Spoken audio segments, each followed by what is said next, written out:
E agora eu queria chamar o Dr. Fabiano Posvar para falar sobre as linhas de cuidado em pacientes com dieta cetogênica.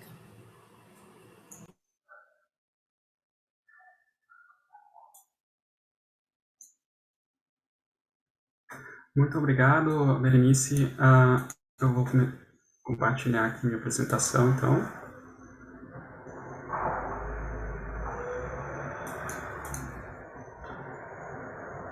Ok, então eu fui convidado para falar sobre as linhas de cuidado, exames laboratoriais, efeitos adversos e carta de emergência. Eu não tenho conflito de interesse relacionados ao tema dessa apresentação. Então eu dividi essa apresentação, então, falando primeiro sobre os efeitos adversos, depois comentar um pouquinho sobre os exames laboratoriais e, por fim, sobre a carta de emergência.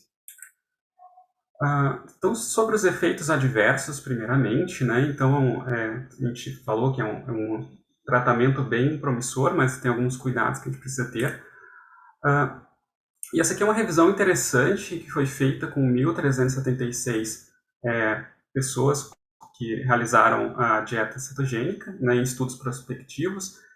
E é interessante a gente ter noção de alguns números aqui, algumas proporções. Tá? A primeira questão para chamar a atenção é que as alterações gastrointestinais elas são os efeitos adversos mais comuns da dieta cetogênica. Né? Então, constipação, estudos gastrointestinais e vômitos são o que mais acontece, mas também pode ter diarreia, né, dor abdominal, refluxo e algumas outras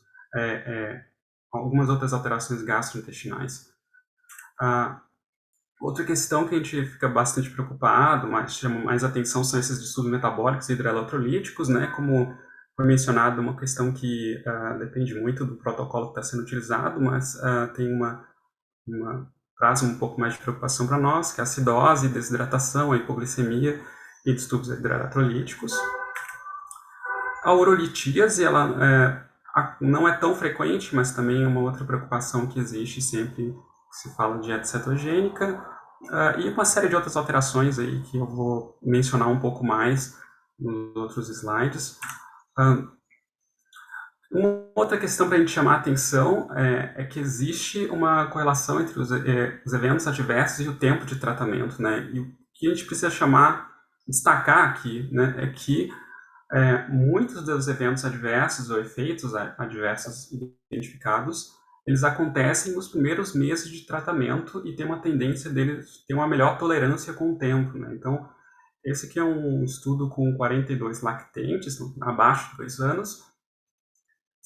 Destacar que 22 deles tinham doenças genéticas ou metabólicas, né, com GLUT1, canalopatias, esclerose tuberosa, e 40% dos casos tiveram efeitos adversos nos primeiros 6 meses, né? Mas essa proporção vai reduzindo com o tempo, 29% aos 12 meses e 14% aos 24 meses. Uma outra questão para falar sobre os eventos adversos é a correlação entre faixa etária. Então, existe uma maior ocorrência, né, de eventos adversos na faixa etária abaixo dos 3 anos, né? Então, existe, por isso que tem algum cuidado a mais nessa faixa etária, como foi ressaltado, felizmente a gente tem bastante segurança já para fazer a dieta cetogênica em lactentes, mas com alguns cuidados a mais, né? Outra coisa para destacar também sobre os eventos adversos é que eles têm uma diferença entre modalidades de dieta, né? A gente já falou algumas vezes aqui nesse simpósio sobre as diferentes modalidades. E a ideia é que as modalidades que são menos rígidas, elas tendem a ser mais toleradas e ter menos eventos adversos. Esse é um trabalho que mostra mais ou menos isso, tá? Então, com 104 pacientes com epilepsia refratária, no grupo abaixo de 2 anos, né, a dieta clássica ela teve uma superioridade em termos de efetividade, né? Em indivíduos acima de 2 anos, teve uma semelhança entre a efetividade da clássica e a dieta modificada de Atkins. E, por outro lado, a dieta modificada de Atkins ela foi mais bem tolerada, né? Com significância estatística aqui nessa tabela, a gente vê a hipercalciúria, né, que foi menos prevalente na modificada de Atkins. Aí também tem uma tendência menor, aí chegou a ser estatisticamente significativa, mas uma tendência em ter menos hipertrigliceridemia. Então, isso é uma coisa para se pensar, né? Às vezes, num indivíduo acima de 2 anos, a dieta modificada de Atkins, por exemplo, é uma boa opção com menos eventos adversos. Né? Também, se a gente olhar alguns guidelines, né, mais antigos, eles sempre vão falar que essas dietas mais rígidas, a gente tem que ter mais cuidado, tem-se, classicamente tinha a ideia de sempre internar os pacientes, hoje em dia, dependendo do caso, não precisa, mas justamente porque a dieta clássica ela vai ter uma tendência maior a eventos adversos. Em relação à questão nutricional, é também importante a gente destacar, né, que existe também ali uma correlação entre com a proporção da dieta, de a gente observar uma tendência a ter uma deficiência nutricional, né, se a gente seguir a dieta, quanto mais rígida ela menos percentual da ingestão recomendada diária a gente tende a dar para os indivíduos, né? Isso pode trazer um maior risco de ter deficiências nutricionais. E para destacar, falar um exemplo aqui, isso é um relato de caso, mas interessante para ilustrar isso, um caso de escorbuto, né, num paciente que estava fazendo dieta cetogênica, né, isso foi avaliado, então, por uma equipe de odontologia.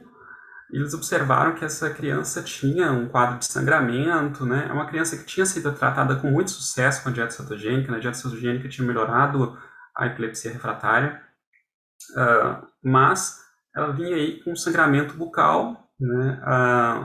Eles analisaram também que ela tinha essa tendência aqui de sangramento, fizeram vários exames para excluir outras causas, né? Uma alteração hepática, outras coisas, até que eles chegaram à conclusão de que talvez aí pudesse ser um escorbuto, apesar de que o cálculo da ingestão diária estimada estaria normal, estaria sendo suficiente, mas eles suspeitaram ainda assim, dosaram a vitamina C e a vitamina C estava baixa, fizeram a reposição da vitamina C e aqui a gente vê pós o tratamento não retornando ao normal. Uma outra questão que se costuma mencionar é a deficiência de selênio, né? E aí aqui tem alguns casos clínicos, né, de deficiência de selênio causando alterações que são responsivas à suplementação de selênio, né? Então, alguns indivíduos com prolongamento do QT, com alterações cardíacas. Então, muitos desses indivíduos foram suplementados com selênio e tiveram melhora, né? Tem alguns casos até mais graves aí de deficiência de selênio com desfecho desfavorável, mas é uma das coisas que faz com que tenha-se uma discussão de suplementação, né? Uma recomendação de suplementação de selênio nesses pacientes. Outra questão que também está relacionada ali à densidade mineral óssea, a qualidade nutricional também, a densidade mineral óssea, né? E aí aqui tem uma coisa para destacar, que a parte dos indivíduos que estão em dieta cetogênica são indivíduos que já têm outros riscos, né, para ter uma perda mineral óssea com o tempo, ou seja, são indivíduos com limitações de mobilidade, né? Então esses indivíduos aqui, que é o grupo acima, né, ele já teria uma tendência a ter a perda de densidade mineral óssea com o tempo. Mas mesmo os indivíduos que conseguem deambular, né, que têm mobilidade normal, também é uma pequena tendência aí de queda na densidade mineral óssea com o tempo de tratamento, né, algo para se ficar vigilante. No crescimento também, esse é um trabalho um pouco antigo, mas também mostrando que a dieta cetogênica ela pode ter aí um impacto no crescimento, né, na redução do crescimento, então isso é uma coisa para ser bem monitorada no tratamento. E a gente vai ter uma parte só sobre isso mais adiante, mas para destacar que, muito em função desses efeitos adversos, aí, mais da parte nutricional, existem algumas profilaxias, né, de suplementações para serem realizadas, né, incluindo uma recomendação universal de suplementar vitaminas e minerais, cálcio e vitamina D, e outras que são mais opcionais, mas enfim, a gente vai ter uma parte mais sobre isso no período da tarde, para discutir sobre essas suplementações. Uma outra preocupação que existe também é a dislipidemia, né? Então, até a gente estava falando sobre suplementar, fazer dieta cetogênica em quem já tem dislipidemia, então isso poderia ser um problema, porque a gente espera que tenha realmente um aumento ali dos valores de colesterol total, LDL, HDL, em indivíduos que estão em dieta cetogênica, né?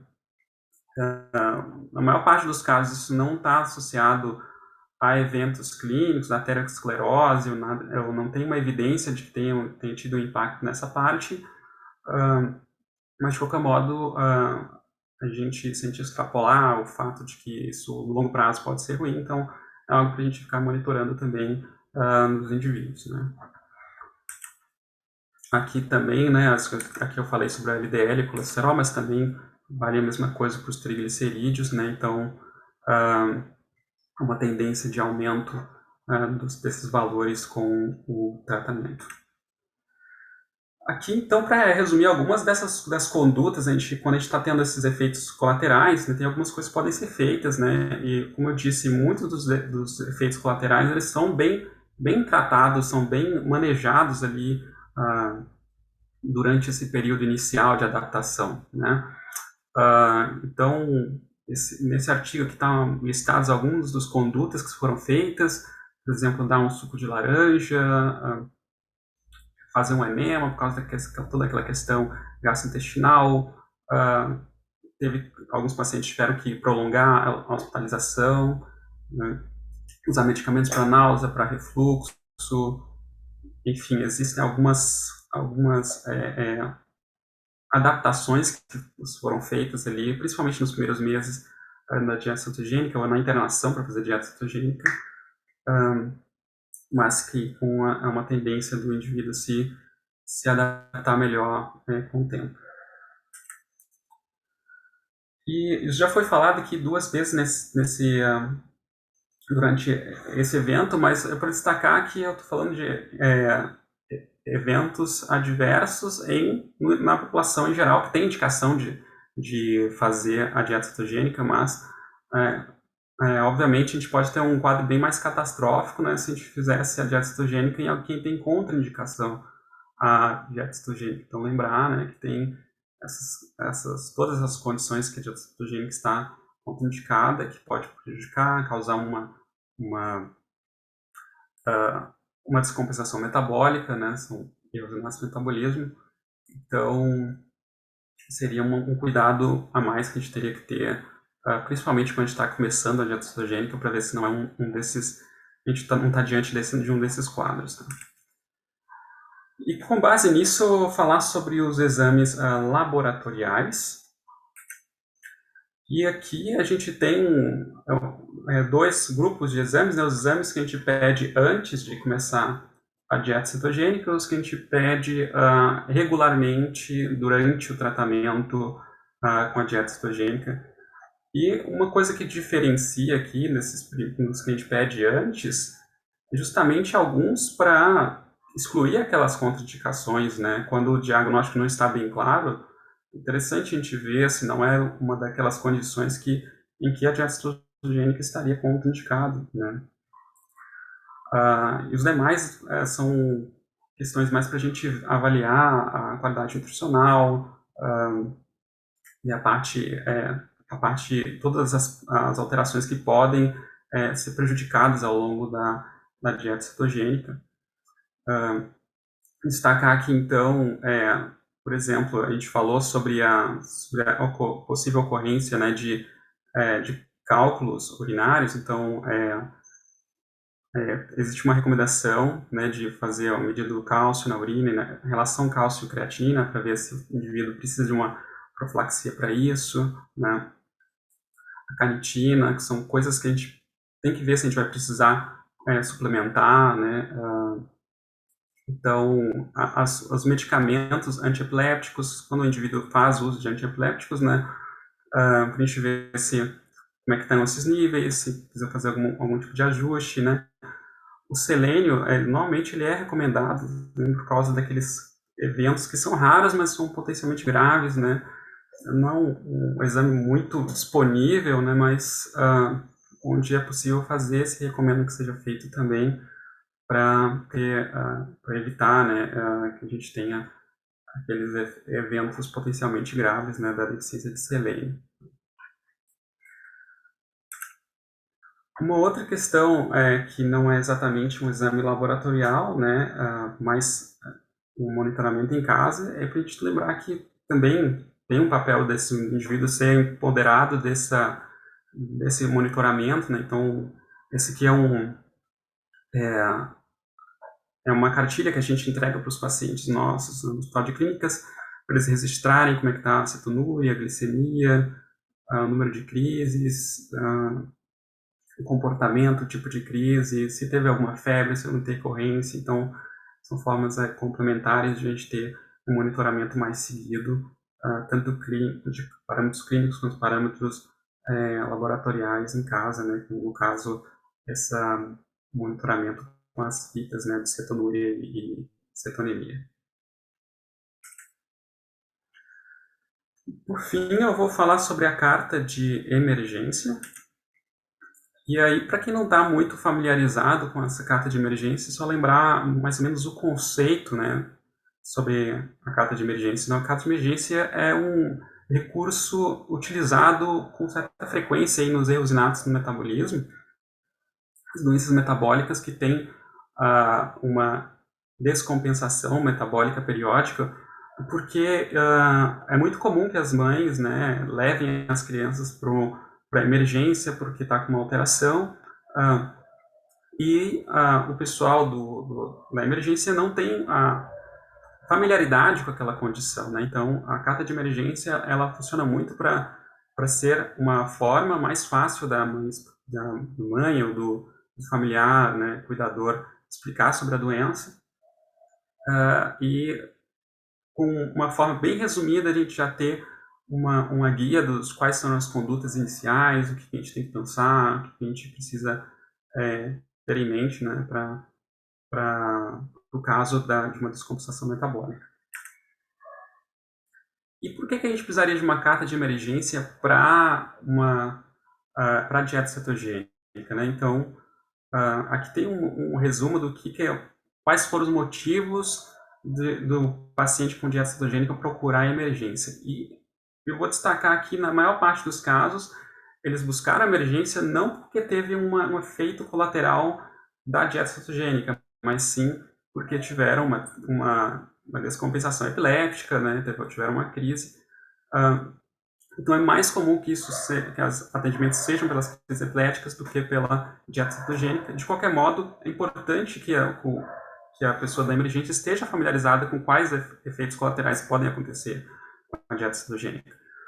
Além disso, né, condutas inadequadas elas podem ser implementadas durante o atendimento de emergência, inclusive causando suspensão abrupta da dieta, que pode ser prejudicial para o paciente.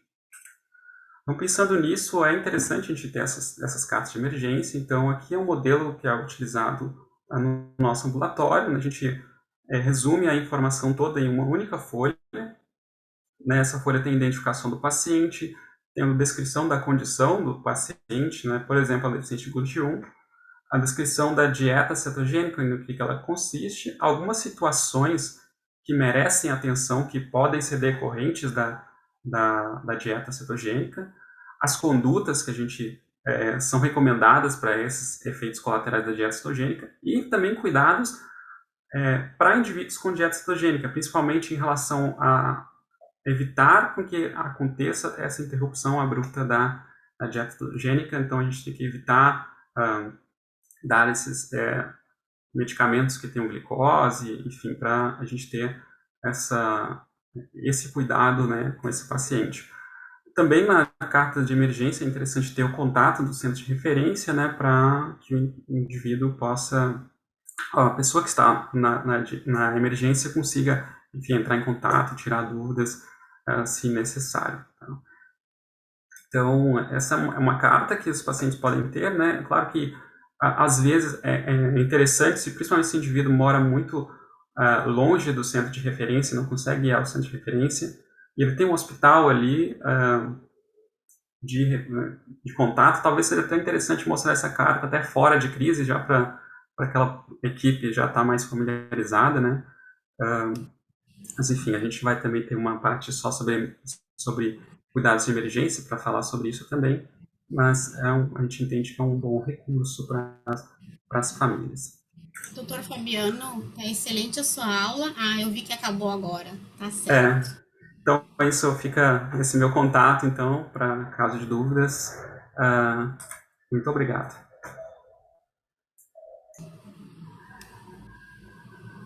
Excelente aula.